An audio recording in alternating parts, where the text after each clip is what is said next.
Assalamualaikum warahmatullahi wabarakatuh. Halo semuanya, perkenalkan nama saya Eger Langga dengan NIM 2107111090 dari kelas Teknik Informatika A angkatan 2021, jurusan Teknik Elektro, Universitas Riau. Dan pada kesempatan kali ini, saya akan memberikan sebuah tutorial dalam mata kuliah Dasar Pengembangan Perangkat Lunak, yaitu mengenai UML atau Unified Modeling Language. Nah, fokus pembahasan kita pada kali ini yaitu mengenai use case diagram dan juga action diagram. Dan mata kuliah ini diampuh oleh Bapak Dr. Irsan Taufik Ali ST MT. Nah, bagaimana sih tutorialnya? Kuy, langsung lanjut ke videonya.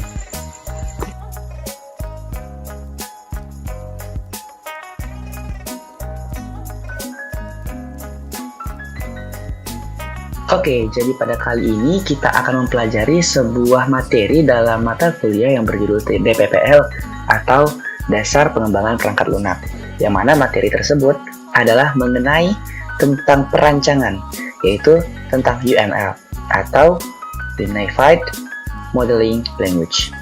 Nah, jadi tanpa berlama-lama lagi nih, kita akan membahas langsung apa itu UML dan submateri-submateri yang akan kita jadikan fokus pada hari ini dan kita jadikan sumber referensi untuk tutorial kita pada kali ini. Kita langsung saja masuk ke dalam situs decoding yang saya percaya cukup kredibel untuk kita jadikan referensi dalam belajar pada kali ini. Nah, jadi pertama-tama kita tentunya harus mengetahui apa itu UML ya kan? Nah, jadi yang pertama, apa itu UML? Nah, menurut situs decoding.com, UML atau Unified Modeling Language itu merupakan suatu metode yang kita gunakan untuk memodelkan secara visual konsep, ide, dan juga hasil brainstorm kita ke dalam suatu model visual, misalnya diagram, chart, dan lain-lain sebagainya. Nah, jadi biasanya sistem berorientasi objek lah yang menggunakan sistem pemodelan ini. Nah, UML juga dapat kita definisikan sebagai standar bahasa visualisasi, yang mana kita gunakan untuk menyatukan atau kita gunakan untuk menyamakan persepsi orang-orang dalam memandang suatu konsep. Jadi misalnya nih, kalian punya konsep atau ide, tapi pada saat kalian ucapkan secara verbal atau mungkin secara kata-kata, orang lain tidak langsung bisa memahami apa yang kalian maksud. Nah, untuk itulah UML diciptakan agar bisa dijadikan suatu bahasa lain yang lebih dipahami oleh orang lain dalam hal yang terkait dengan proses dan juga sistem yang ada. Nah, apa-apa saja sih fungsi-fungsi dari UML tersebut? Nah, yang pertama, UML dapat memberikan bahasa pemodelan visual atau gambar pada pengguna dari berbagai macam program maupun proses umum dari rekayasa. Yang kedua, dia bisa menyatukan informasi nih. Jadi misalnya ini kan ada beberapa orang yang persepsinya berbeda.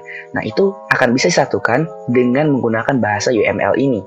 Nah, yang ketiga, dia bisa memberikan gambaran model. Jadi untuk setiap orang atau aktor yang berperan di dalam pemodelan sistem ini, mereka semua akan memahami suatu konsep itu dengan pemahaman yang sama tanpa ada ambiguitas di dalamnya. Yang keempat, tentu saja dia tidak hanya menggambarkan software dari luar, tapi juga akan menggambarkan sistem yang berjalan di dalamnya sampai ke aktor-aktor yang berjalan di dalam sistem tersebut. Yang kelima, itu dia bisa mempermudah kita membaca suatu sistem ya. Lalu yang terakhir, dia itu bisa kita jadikan blueprint untuk dijadikan blueprint codingan gitu. Jadi misalnya kita mau melakukan pemrograman nih ya. Jadi UML ini bisa kita jadikan blueprint yang bisa menjelaskan informasi yang lebih detail dari perancangan-perancangan yang kita lakukan. Oke, jadi dalam hal UML ini biasanya ada banyak sekali diagram yang digunakan ya. Tapi pada kali ini kita akan fokus terhadap dua diagram yang paling umum digunakan di dalam UML. Yang pertama adalah use case diagram, dan yang kedua adalah activity diagram. Nah, jadi apa sih perbedaan antara dua diagram ini, dan kenapa kita harus mempelajari dua diagram ini? Nah, untuk itu mari kita akan membahas diagram ini secara lebih lanjut. Yang pertama, UML. UML itu merupakan suatu diagram yang menitikberatkan case-case yang ada di dalam suatu pemodelan.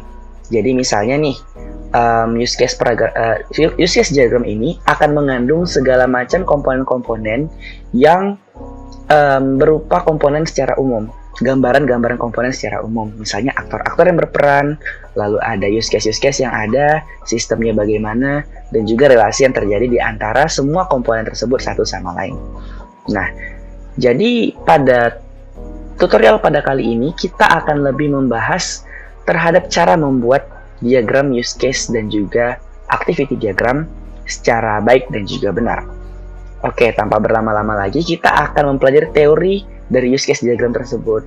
Jadi ya, sebelum kita melakukan tutorialnya, tentu kita harus memahami dasar-dasar dari use case diagram tersebut kan.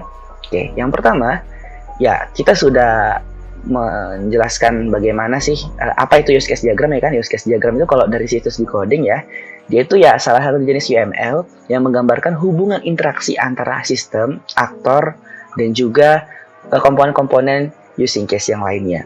Jadi dia hanya menjabarkan aksi, tapi dia tidak menjabarkan waktu dan juga tempat kapan program itu berlangsung. Nah, manfaatnya apa? Ya yang pasti bisa kita jadikan sebagai komponen verifikasi, gambaran interface, identifikasi orang siapa aja sih yang bakal berinteraksi dengan ini. Dan tentunya juga bisa kita jadikan sebagai patokan untuk memastikan kebutuhan sistem. Nah, komponen-komponen dari use case diagram ini, yang pertama adalah sistem. Sistem itu ya simpelnya adalah area atau lingkup di mana aplikasi tersebut berjalan. Yang kedua adalah aktor. Aktor ini merupakan orang-orang yang memberikan interaksi di dalam diagram tersebut. Jadi, misalnya nih, ada orang yang menggunakan aplikasi dan orang yang mengatur aplikasi tersebut. Nah, dua orang ini dapat dikatakan sebagai aktor. Nah, yang ketiga ada use case. Use case merupakan apa-apa saja sih yang bisa kita lakukan di dalam suatu aplikasi atau sistem. Sehingga use case ini merupakan gambaran fungsional dari sebuah sistem tersebut. Tapi dengan catatan, use case di sini tidak menggambarkan proses lebih mendetil, namun hanya secara garis besarnya saja.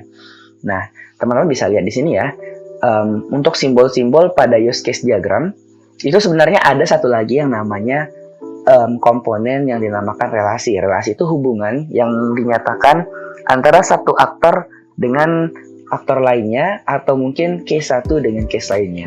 Sehingga dapat kita simpulkan di sini bahwasanya ada empat unsur-unsur yang menyusun use case diagram. Nah, dalam penyusunan diagramnya sendiri, use case diagram itu sudah ada aturannya ya. Yang pertama, aktor. Aktor itu misalnya orang, sistem yang lain, atau mungkin organisasi, dan semacamnya yang subjektif, yang melakukan atau melaksanakan suatu aplikasi. Jadi disimbolkan dengan sticky man, seperti ini. Teman-teman bisa lihat ya. Yang kedua, ada use case. Use case merupakan suatu bentuk tindakan-tindakan yang dapat dilakukan oleh pengguna, tapi dengan catatan tindakan tersebut dilakukan atau dinamakan sesuai dengan garis besarnya, bukan secara garis detailnya. Lalu ada association. Nah, keempat lambang inilah yang kita sebut sebagai yang namanya relasi. Ada satu lambang lagi yang belum ditampilkan di sini, yaitu adalah sistem. Sistem itu digambarkan sebagai area segi 4 atau persegi panjang yang diberikan nama. Misalnya di sini nih, nah ini adalah sistemnya, yang petak ini. Nah, jadi kita langsung balik lagi ke relasi ya. Jadi relasi itu adalah hubungan yang terjadi antara aktor dengan case, aktor dengan aktor, case dengan case, dan lain sebagainya. Dan dia memiliki 4 jenis hubungan. Yang pertama adalah association, yaitu abstraksi atau bentuk penghubung secara langsung yang biasanya digunakan aktor dengan use case, aktor utama dengan use case.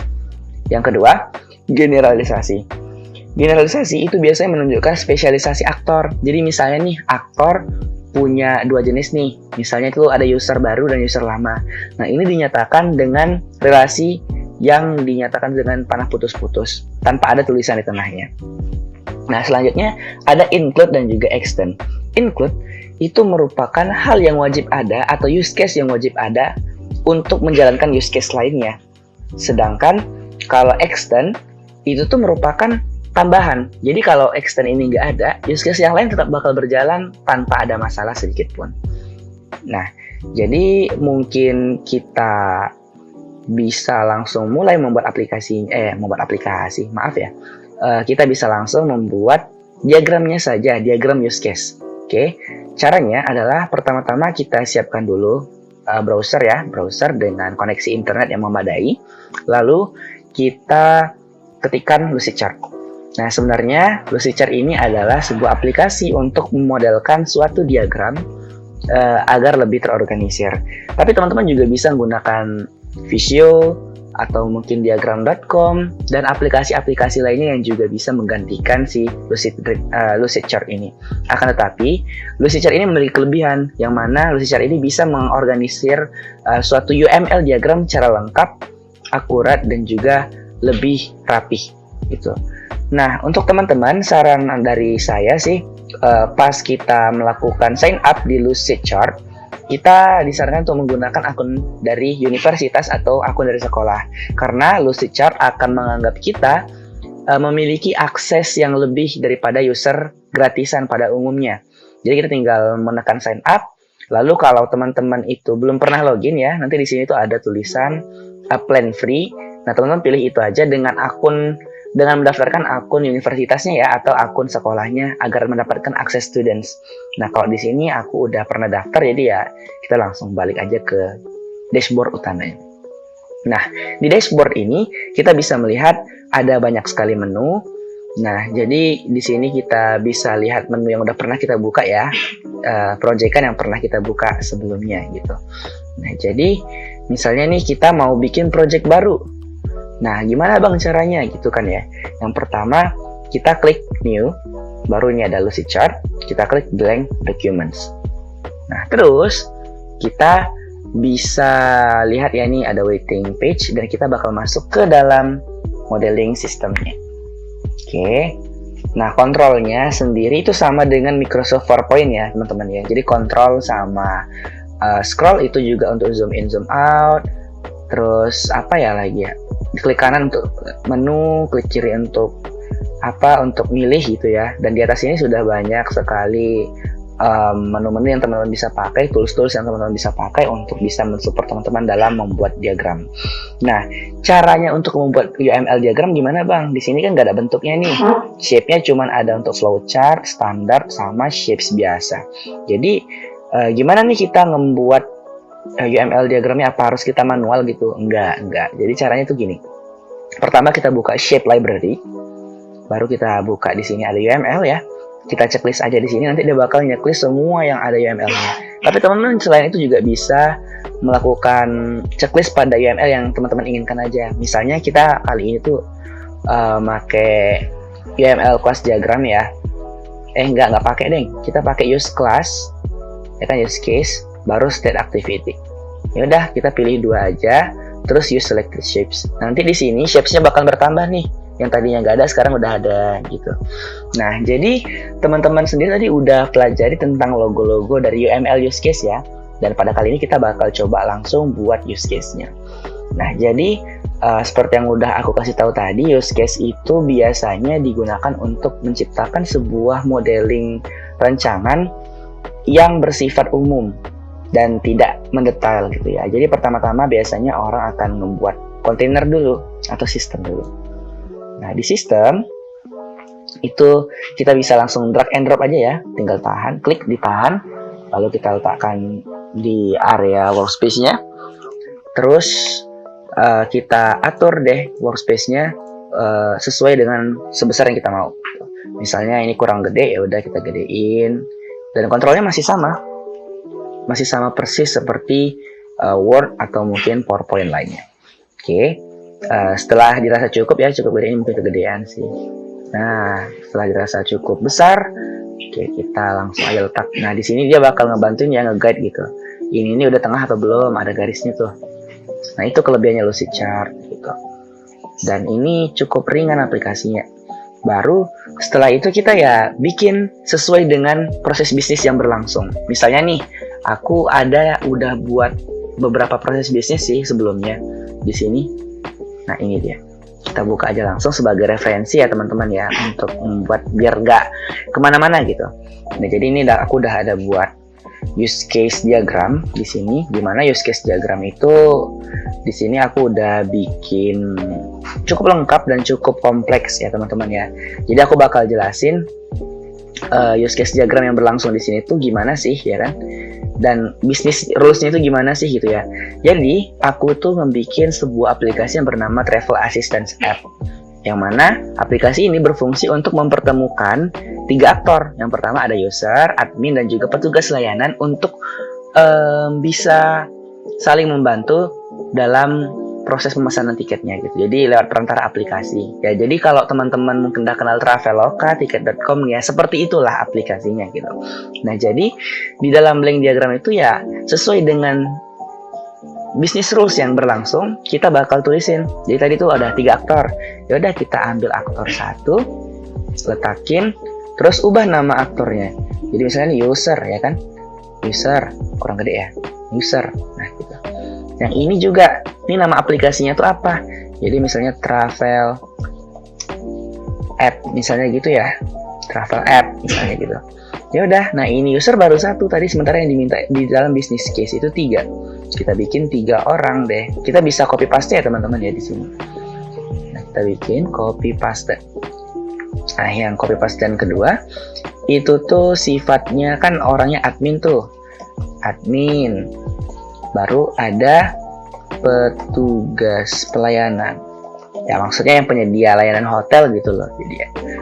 Lah, udah siap kita bikin gini, baru deh kita tentuin ini posisi orang letaknya di mana ya kan, nyamannya. Aku mau letak dari sini. Nggak boleh. Jadi ada aturan ya. Ada aturan di dalam use case yang sebenarnya jarang dituliskan, tapi itu udah diketahui orang banyak ya, nggak tertulis lah tibanya. Jadi nah seperti yang kita lihat di sini nih, yang udah aku buat. Jadi kalau orang di kiri itu tuh artinya dia tuh adalah primary user, sedangkan kalau orang yang di kanan itu dia secondary, atau orang yang lebih sedikit menggunakan atau memiliki fitur dalam aplikasinya. Dia aplikasinya bukan ditujukan buat orang ini gitu, tapi orang ini punya kendali dalam aplikasi tersebut. Nah, itulah yang dimaksud dengan secondary. Jadi ya udah, setelah proses bisnisnya kan minta 3 orang. Nah, di dalam proses bisnis itu pasti dong kita 3 orang ini tuh ditentuin bisa ngapain aja gitu kan. Nah, jadi dalam proses bisnis yang udah aku buat tadi, itu si user punya 5 kemampuan di dalam aplikasi tersebut.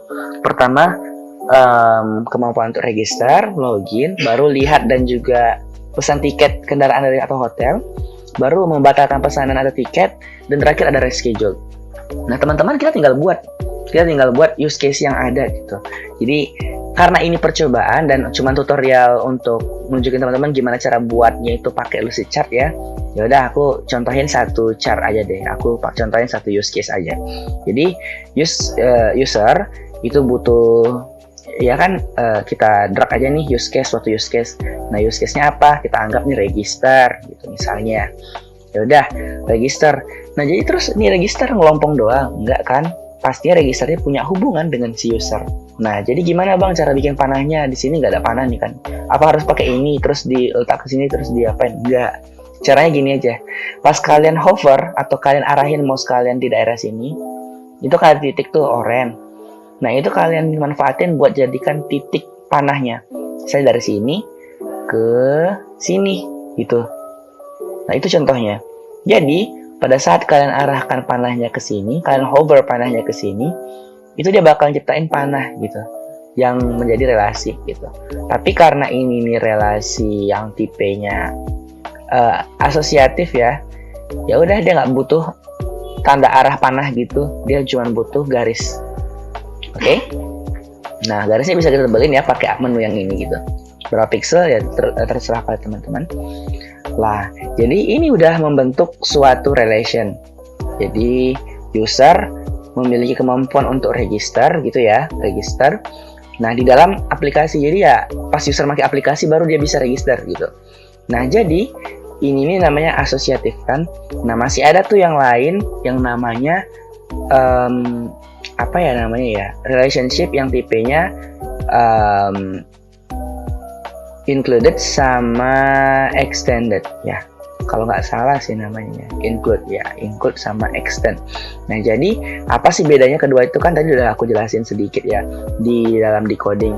Nah, jadi kalau include itu tuh adalah sebuah hal yang wajib dimiliki suatu use case, atau wajib ada use case lain yang include itu tuh, atau enggak kalau dia nggak ada, dia nggak bakal jalan, use case yang lain nggak bakal jalan. Jadi misalnya nih register itu berjalan kalau dia ngapain gitu ya, yang pasti dia ngecek data kan, ngecek data dari pengguna, jadi misalnya verifikasi. Nah, ini sifatnya itu included. Kenapa? Karena ya kalau kita nggak verifikasi data, register nggak bakal berlangsung gitu. Jadi kita lambangkan dengan arah panah ke arah si yang membutuhkan, itu menunjukkan arah panahnya ke yang dibutuhkan sama dia gitu. Jadi misalnya register nih, kan dia membutuhkan verifikasi data, berarti register menunjuk ke verifikasi data gitu arahnya. Terus ini kita jadikan titik-titik, terus ini kita jadikan lurus. Dan ya, gimana bang cara nulisin ini nih include? Ya udah, klik garisnya, terus tulisan aja langsung include gitu. Tapi ada cara untuk menulis include ini, yaitu menggunakan panah. Bukan panah sih, ini tanda besar dari dan kecil dari. Jadi begini cara nulisnya. Nah, gini. Nah, kita udah nyiapin salah satu bentuk relationship, yaitu include. Nah, selanjutnya ada relationship exclude yang bisa kita contohkan dengan register juga. Jadi pada saat kita register, pasti ada kemungkinan kita itu ngosongin data, ya kan? Jadi tentu ada pesan error tuh. Jadi inilah yang disebut exclude. Karena apa? Karena dia nggak selalu muncul, tapi bisa muncul kalau keadaan tertentu terpenuhi. Dan arah panahnya itu kebalikan dari include. Yang membutuhkan, dia nggak membutuhkan atau gimana ya, tapi yang jadi induk lah yang ditunjuk sama si anak gitu. Jadi misalnya ini error ini ya nggak bakal jalan kalau register ini nggak salah kan. Jadi ya udah, error menunjuk ke register. Terus ini panah kita arahin lurus. Terus ini kita jadikan titik-titik. Terus kita tulisin deh X dan extended.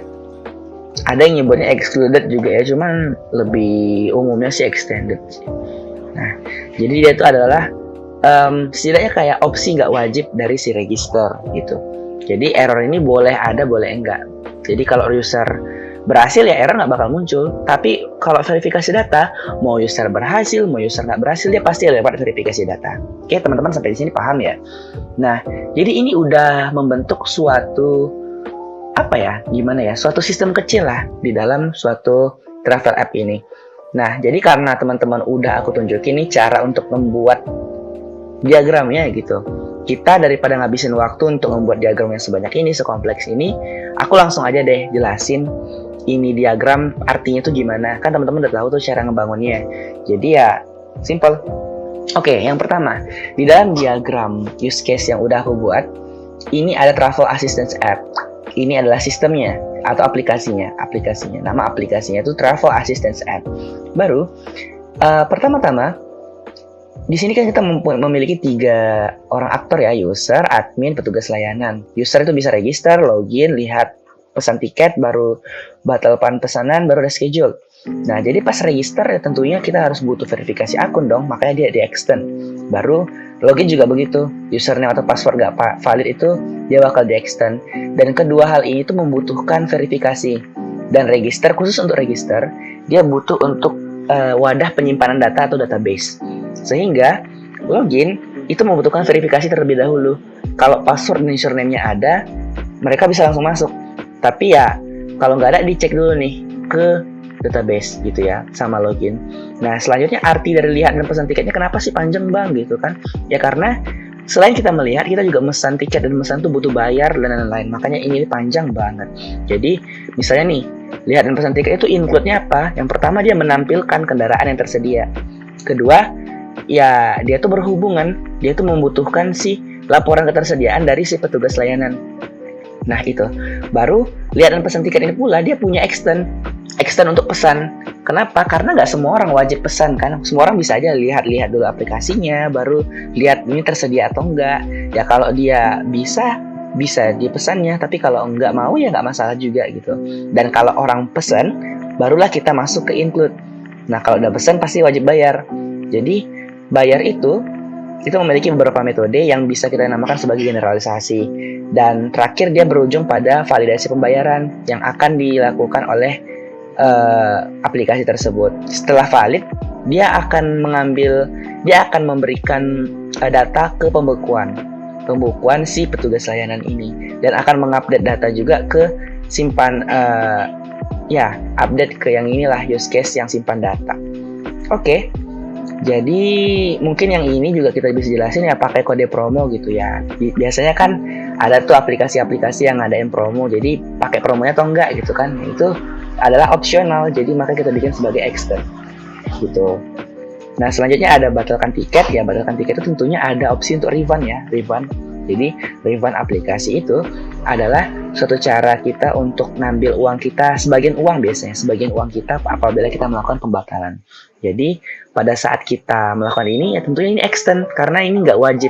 Kalau kita mau, kita bisa urus. Kalau nggak mau ribet, ya kita bisa tinggalin. Tapi kita rugi, uangnya nggak dapat. Gitu. Dan kalau kita mau refund, tentunya kita membutuhkan pembukuan atau data. Gitu kan benar. Lalu yang terakhir, reschedule.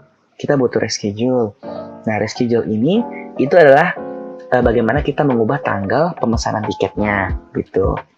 Yang akan juga bermuara ke pembekuan data pesanan pelanggan, gitu. Nah, mungkin itulah sekian dari use case diagram ya. Kita lanjutkan ke dalam UML yang activity diagram. Nah, jadi selanjutnya itu ada tipe data UML, maksudnya tipe diagram UML ya, bentuk diagram UML yang activity diagram. Nah, apa sih activity diagram itu? Jadi simpelnya, activity diagram itu merupakan diagram yang menjelaskan tentang bagaimana aktivitas yang terjadi dalam use case tadi gitu. Jadi kita udah bikin use case diagram tuh. Sementara misalnya nih, use case ini memang sih udah cukup menggambarkan dia ada register, login, lihat dan pesan tiket. Tapi kita nggak tahu apa yang terjadi pada saat user register, apa yang terjadi pada saat user login. Untuk itu, kita bikin sebuah diagram yang bernama activity diagram. Nah, activity diagram ini tuh biasanya digunakan untuk menjelaskan urutan aktivitas dari suatu proses. Dan biasanya penulisannya itu bebas, asalkan menggunakan tanda-tanda sebagai berikut. Gini. Ya, tanda-tandanya udah ada, penulisannya bebas, mau ke samping, ke kanan, ke kiri, atau arahnya itu mau kemana, itu bebas katanya. Yang penting, diagram tersebut konsisten. Jadi jangan kita gunakan misalnya pertamanya ke vertikal gitu, tiba-tiba ke horizontal banyak baru vertikal lagi. Nah, itu akan membuat orang yang membacanya pusing. Jadi kita harus konsisten gitu kalau mau pakai activity diagram. Dan disarankan pada umumnya diagram itu dituliskan secara vertikal agar nanti pada saat kita membuat swim lane atau ya detail dari activity diagram tersebut kita bisa lebih detail. Nah, tujuannya itu yang kedua, ya pasti bisa modeling dalam bisnis. Dan kita bisa paham proses yang ada dalam sistem secara keseluruhan, karena lebih detail ya kan. Nah, jadi bagaimana sih cara membuat activity diagram tersebut? Nah, kita langsung masuk aja ya ke dalam apa tadi? Ke dalam usage chart tadi, kita bisa hapus yang tadi kita buat di sini.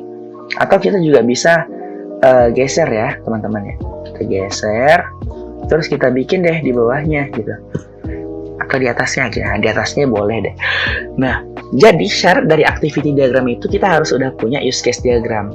Jadi kita udah punya tadi ya use case diagram. Dan activity diagram, satu activity diagram itu menggambarkan satu use case. Jadi misalnya nih, user, admin, petugas layanan, user punya kemampuan use case. Ada register, login, lihat dan pesan tiket, batalkan pesanan tiket, dan reschedule. Jadi, satu activity diagram itu misalnya kita bisa gambarkan activity diagram register. Oke, kita langsung lihat aja nih ya. Nah, jadi pada saat register kita ngapain aja sih? Dan apa-apa saja sih tombol yang bakal kita pakai gitu ya. Nah, ini udah dijelasin di sini. Pertama, simbol yang ini start. Sama kayak di flowchart itu tuh terminator. Baru ada aktivitas. Aktivitas itu hal-hal yang bisa dilakukan oleh si aktornya tadi gitu. Jadi ya seperti itulah. Jadi lalu ada percabangan atau decision itu untuk membentuk percabangan gitu ya. Misalnya ada dua jalan, jika iya dia ke sini, jika tidak dia ke sini, atau jika ada ketentuannya gini dia ke sini, jika ketentuannya begitu dia ke situ, dan sebagainya. Baru ada yang namanya penggabungan atau join. Join ini dia menggabungkan dua activity diagram jadi satu. Baru yang terakhir itu ada status akhir. Status akhir itu ya itu berfungsi untuk mengakhiri program. Jadi misalnya aplikasi ada selesai ya berakhir gitu. Baru ada swimlane. Tapi karena kita pada kali ini membahas tentang activity diagram dan beberapa ahli mengatakan bahwasanya swimlane diagram dengan activity diagram tersebut berbeda, maka kita tidak akan menggunakan swimlane pada kali ini. Oke. Kita akan menggunakan sampai ke status akhirnya saja. Nah, jadi pertama-tama pada saat register, tentu kita harus mulai dulu aplikasinya. Aplikasi dimulai, kita bikin keterangan ya, di double klik aja di sini. Saya mulai. Tuh. Baru pada saat dia mulai, apa sih langkah selanjutnya yang bakal dilakuin gitu ya. Ya udah, setelah mulai, dia pasti pas register dia minta memasukkan data ya kan ya. Masukkan data diri lengkap. Misalnya dalam kurung nama lengkap, alamat, TTL, dan lain-lain gitu kan, karena ya ini sifatnya serius, jadi ya tentu data yang diminta juga harus data serius dong gitu. Jadi ya dia menunjukkan aktivitas apa sih yang bakal dilakukan oleh si diagram tersebut atau si use case tersebut dalam diagram ini. Jadi misalnya ini mulai kita arahin nih memasukkan data diri lengkap. Habis itu, nah setelah ini tentunya proses nggak nyampe sini aja kan. Setelah kita memasukkan data diri lengkap, tentu kita bakal ada yang namanya verifikasi data. Jadi ya, itu verifikasi data kan bisa hasilnya iya, bisa tidak. Jadi karena ada percabangan, kita pakai ini yang gambarnya wajib. Nah, kita kasih keterangan apakah data valid. Jadi ya, kalau di sini sistem menentukan data ini nih valid gitu ya. Maaf kepencet ya. Nih, valid, maka dia itu bakal ngasih ini. Dia bakal ngasih data dirinya. Kalau dia valid ya, dia bakal ngasih user ke halaman login. Misalnya gitu. Kalau dia berhasil ya tentu bisa login dong gitu kan. Dan kalau gagal, if gagal misalnya no gitu ya, no gagal, ya kita bisa aja bikin di sini harap masukkan data dengan benar gitu. Nah, ya udah, ini bisa kita sambungin ke sini lagi. Jadi dia ngeloop gitu sampai user memasukkan data yang dengan benar, dia akan terus ngeloop. Nah, kalau dia udah bilang yes, baru kita masuk ke halaman login. Setelah user login, tentu sampai sini udah habis kan, karena registernya udah habis. Ya udah, kita akhiri programnya dengan end, gitu. Nah, ini adalah contoh, salah satu contoh untuk diagram activity ya. Di sini aku udah bikin banyak banget diagram activity dari sini satu-satu. Mari kita bahas ya. Misalnya tadi itu kita, nah ini kan, nih registrasi nih misalnya, ya udah masukkan nama lengkap, tanggal lahir, alamat, kota dan lain-lain, baru divalidasi. Kalau salah diminta masukin lagi, kalau benar dia nyimpan data gitu ya. Dan ini udah benar. Nah contohnya yang panjangnya lagi nih, yang paling panjang itu pembayaran. Nah pertama-tama ya pas kita mulai, tentu program itu akan menampilkan form pesanan ya kan, baru menyuruh user mengisi. Kalau ngisinya itu salah, kalau ngisinya itu benar, maka pesan akan tampil, kalau isinya salah, maka akan menampilkan pesan untuk mengisi itu dengan benar gitu ya. Sedangkan kalau dia itu benar, maka dia akan lanjut ke sesi berikutnya, itu menampilkan data atau hotel yang bisa dipesan gitu. Dan pada saat user udah melihat ini, pasti user akan berkemungkinan untuk memesan tiket gitu ya. Ya udah, pada saat user memesan tiket, ada verifikasi lagi. Tersedia nggak itu pesanan? Kalau nggak tersedia, tampilkan pesan tiket kamar tidak tersedia. Harap pilih opsi lain dan kita loop lagi dia untuk ke penampilan data hotel tadi. Baru kalau tersedia, menampilkan detail pesanan. Kita tampilkan dulu nih detail pesanan, misalnya kita pesan hotel di kota A, bla bla bla gitu, fasilitasnya ini itu. Nah, baru kita konfirmasikan ulang nih setelah kita tampilkan detail pesanan, kita confirm ulang. Bener nggak mau pesan hotel ini gitu ya. Baru yang terakhir, kalau udah deal, kita tinggal bayar deh. Nah, bayar itu bisa pilih berbagai macam metode ya, tadi seperti yang kita udah lihat di use case diagram. Nah, dia bakal nanyain pakai kode promo atau enggak. Kalau iya, kita potong harganya. Kalau tidak, dia langsung akan loncat ke verifikasi pembayaran. Dan kalau pembayarannya valid, kita bisa langsung masukkan user ke database reservasi dan user akan terdaftar di hotel tersebut atau kendaraan tersebut. Sedangkan kalau nggak valid, dia bakal nyuruh user untuk bayar lagi ya. Jadi pembayaran harus sambil valid ya. Dan mungkin itu saja yang bisa saya jelaskan di dalam materi dan tutorial pada kali ini. Mohon maaf apabila ada kesalahan. Wassalamualaikum warahmatullahi wabarakatuh.